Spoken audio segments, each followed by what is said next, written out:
If your goal is to have as fast of a metabolism as possible, it is critical that you keep your carbohydrates really high. Hey, everybody, I thought I would chat with you guys and gals a little bit about this today.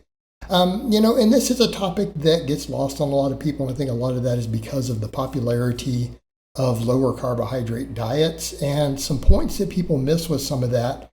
They forget that a lot of times low carb diets help lose fat through suppressing appetite. That is the primary mechanism by which they do it. For many people, the really low carb diets, particularly when protein gets very high due to the satiety, the lack of variety in the diet start to blunt appetite.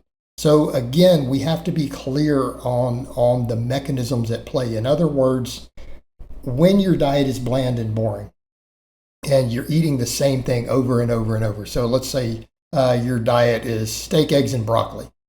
Steak, eggs, and spinach. Over and over and over and over and over. Lack of variety, what happens? You eat less calories. This is pretty well documented in the literature. This is understood to be one of the primary mechanisms by which this protocol lowers body fat, by reducing appetite in this manner. Therefore, calories out go down. And the same thing, the ketones themselves can have a slightly nauseating and appetite blunting effect. All right, the other thing is that really low carbohydrate diets do what? They affect aldosterone in such a way that we increase sodium excretion, so we lose water weight. The idea that it's through glycogen storage is actually not really supported in the evidence. So again, people will bring that up too. That's almost its own topic where people have argued that for years, but ironically, the pro keto and pro low carb sports nutritionists out there and researchers have actually conducted the research itself to debunk that. In their efforts to show that they're great for sports, they've debunked the idea that these diets automatically dramatically lower glycogen stores, okay, once you're adapted to them. So the real mechanism at play is the excretion of electrolytes. One reason many people on these diets, the experts will tell you, well, you need to add salts back into your diet to avoid the keto flu and things. Yeah, because you start dropping large amounts of water weight due to electrolyte imbalance, okay? So that's the mechanisms at play for some of the rapid weight loss you see on them. But the truth is, when we start looking at that, we know that lower carbohydrate intake downregulates thyroid. Okay. In other words, it affects both your thyroid output in terms of T4 production, which is the inactive thyroid, and then T4 to T3 conversion. Again, this has been observed for decades. Experts know this. Even bodybuilding prep coaches know this. It's one reason when they put a lot of their people on lower carb diets, they have them add thyroid hormone medications in just to offset that shift in metabolism.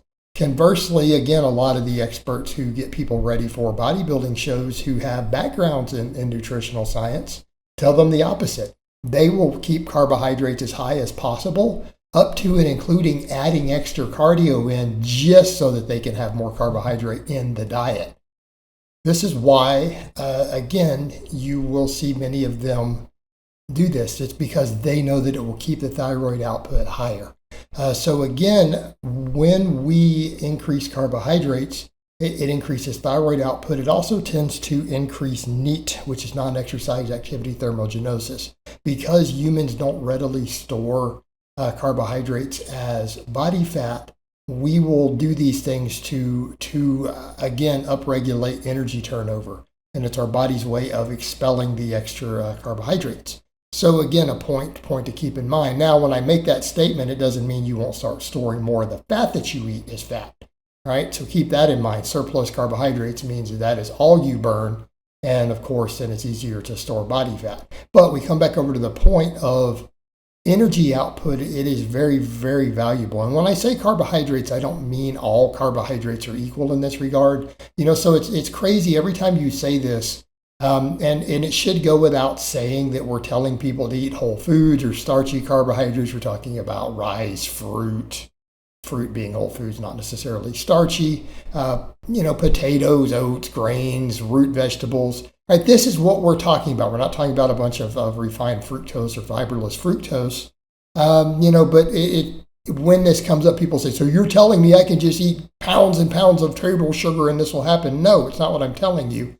And the fact of the matter is, when people bring that point up, it tells you that they don't care about fitness at all, right? When they go to that sort of extreme that they think that when we're talking about body composition or fitness, that when we say carbohydrates, we're telling you to eat a bunch of table sugar, okay?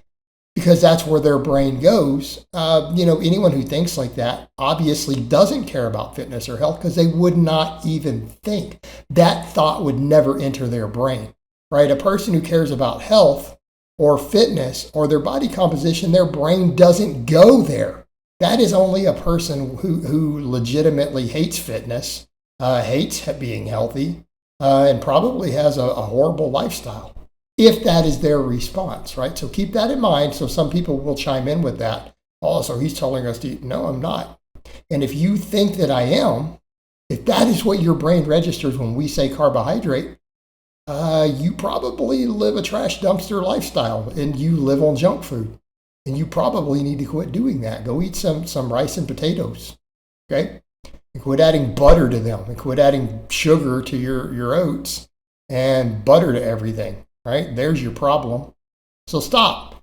So when we say carbohydrates, we're talking about real carbohydrates. We're talking about either fruit sugars in the form of whole fruits with fibers and things in them, or we are talking about starchy carbohydrates, preferably from minimally refined grains, root vegetables, cruciferous vegetables, things like that. So again, a point that needs to be clear. Furthermore, those foods increase energy turnover more because the fiber content itself has a thermic effect. It increases the amount of calories that we have to utilize to even get to the food. So again, if your goal is to increase energy turnover, if your goal is to increase metabolism, carbs, carbs, carbs, carbs, carbs. So much so that what we find is that when a lot of lifters clean bulk on very high carbohydrate diets, what happens? Their metabolic rate keeps going up and up and up to the point to where they're sometimes having to add 500 or 800 calories over where they used to bulk and gain weight, because they've now stalled, right? They won't gain weight anymore. And I've seen that with lifters where they were gaining weight on 3,000 calories. And before long, they get to a point where they can't even maintain their weight on 3,500 on all the carbohydrates. So again, as muscle mass goes up from training and exercise, NEAT and everything goes up from the carb intake, metabolic rate goes up from all of it, thermic effect, thyroid output, you actually find that your energy needs tend to go up. But that's also a good thing because, again, we get a larger insulin response with higher insulin sensitivity due to the muscle and training, which itself creates a more anabolic environment. This is a fantastic situation. All right, guys, but that's really all I have to say on that today. I hope it's been informative, and I'll talk to you guys and gals next time.